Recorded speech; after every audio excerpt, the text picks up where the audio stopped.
Hi everybody, we're going to be looking at the second video in my character in-depth descriptions. For the second character we're going to look at Arcticax.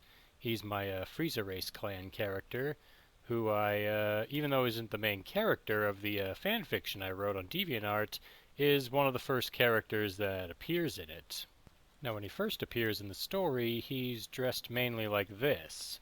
He wears a disguise to try and hide the fact that he's actually part of Frieza's race, due to the fact that there's a bit of a stigma in the planets because Frieza and his father and such go around conquering planets, but not him. But he couldn't get anyone to trust him unless he disguised himself, so he put on this outfit, which is kind of based on the outfits worn in a filler episode of Dragon Ball Z where King Kai explains the history of the Saiyans to Goku, even though it's just a filler episode and most of it is considered non-canon. They also referred to the clan that the Saiyans met as the Arcosians, which is also considered non-canon.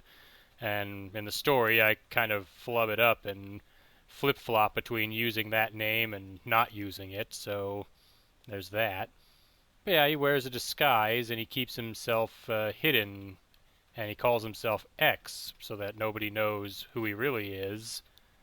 Arcticax goes to the planet Vegeta to try and help the Saiyans get off-world once he finds out that Frieza is attempting to wipe out the Saiyans and destroy their home planet.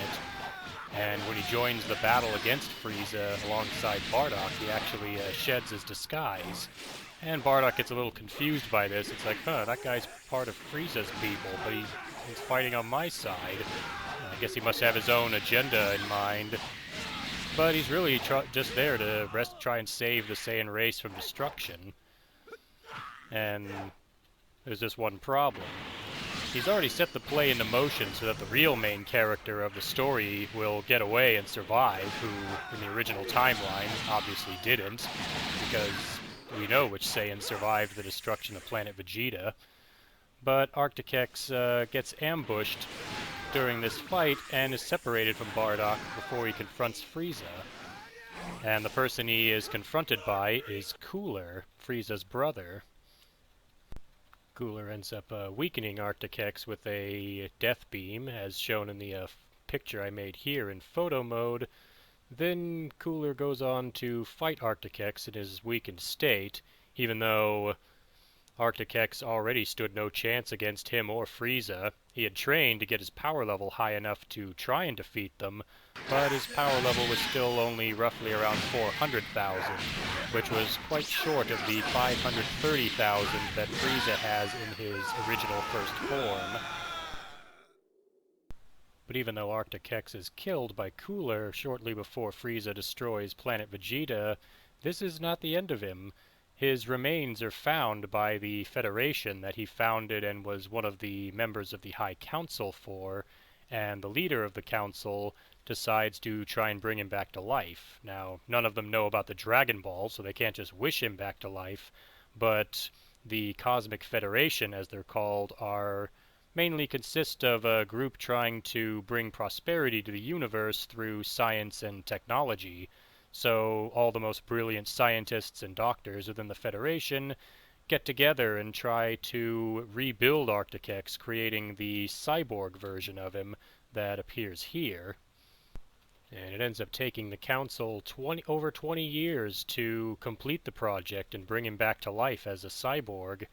And by that point, Frieza has already been defeated by Goku as a Super Saiyan on Namek, and is now believed to be dead. But Arcticax does discover that Cooler is still alive, and he wants his revenge against him for what he did to him before he could try to save all the Saiyans. So he goes after Cooler. Cooler shows off a new transformation he has that he learned sometime during his own training through the 20 years since the events on planet Vegeta.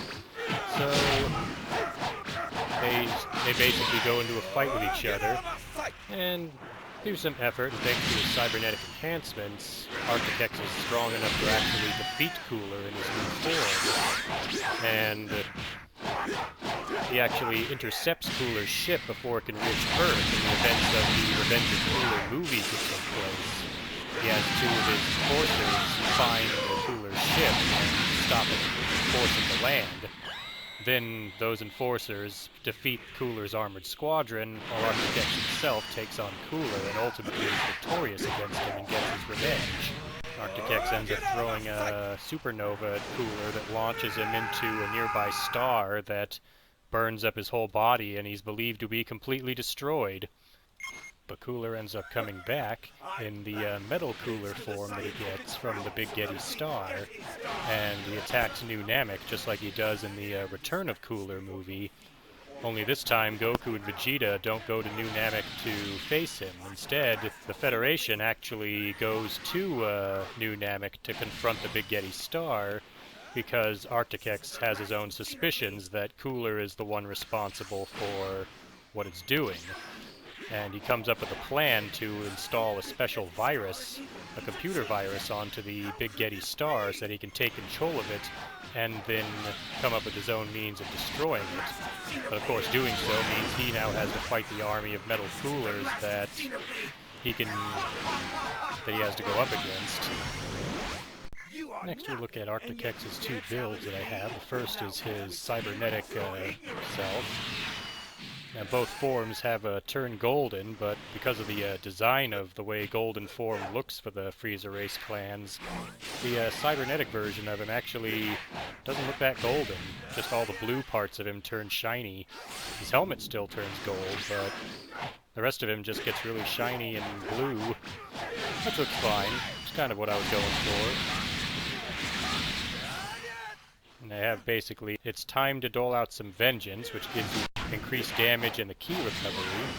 Here I'm using the Death Psycho Bomb, which I gave him as one of his special moves. I've also got the Death Slicer and Emperor's Blast and Supernova Cooler, along with the Emperor's Death Beam on this build. Yeah, blow Cooler away with that, the Supernova, which is actually the Cooler's version of the Supernova. And here's Emperor's Death Beam. It does a lot of damage in PQs and expert missions and such. Just not very useful for doing damage in raids, since, for whatever reason, the damage isn't very high in raids. Here's his second version, which is the pre-cybernetic version of Arcticax. And this is the version that tried to save Planet Vegeta from being destroyed by Frieza, and before he was defeated by Cooler. I think I made him a pretty basic build, and I have most of the same moves on this version of him. The Death Slicer, the Emperor's Blast, and the Death Psycho Bomb.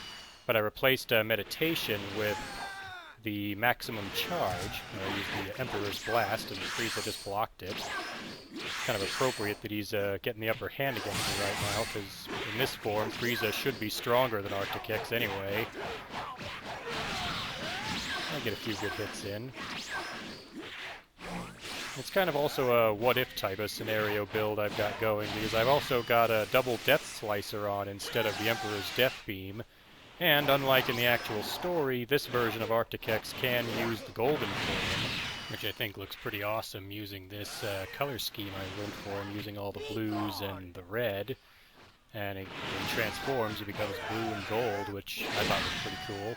And here I show off his double Death Slicer, which has the homing effect. You can see me use it there before Frieza kicks me, and then I do it again, and then I beat him because it comes back and finishes him off, just like on Namek.